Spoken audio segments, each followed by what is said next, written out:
which comes from your book, Genesis. It's on page 5. The advent of artificial intelligence is, in our view, a question of human survival. Yes, that is our view. Why is it a question of human survival? AI is going to move very quickly. It's moving so much more quickly than I've ever seen. What happens when the AI systems are really running key parts of our world?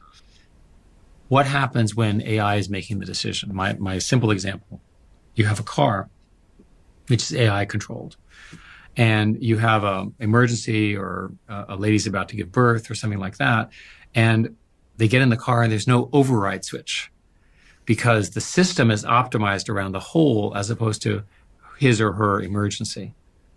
Right? We as humans accept various forms of efficiency, including urgent ones versus systemic efficiency. You could imagine that the Google engineers would design a perfect city that would perfectly operate every self-driving car on every street, but would not then allow for the exceptions that you need in such an important issue. So that's a trivial example, and one which is well understood, of how it's important that these things represent human values, right? That we have to actually articulate what does it mean. So my favorite one is all this misinformation. Democracy is pretty important. Democracy is by far the best way to live and operate societies. There are plenty of examples of this. None of us want to work in essentially an authoritarian dictatorship. So you better figure out a way where the misinformation components do not screw up proper political examples. Another example is this question about teenagers and their mental development and growing up into these societies. I don't want them to be constantly depressed. There's a lot of evidence that dates around 2015 when all the social media algorithms changed from linear feeds to targeted feeds. In other words, they went from time to this is what you want, this is what you want. That hyper focus has ultimately narrowed people's political views, as we discussed, but more importantly, it's produced more depression and anxiety. So all the studies indicate that basically if you time it to roughly then, when people are coming to age, they're not as happy with their lives, their behaviors, their opportunities for this. And the best explanation is it was an algorithmic change. And remember that these systems, they're not just collections of content.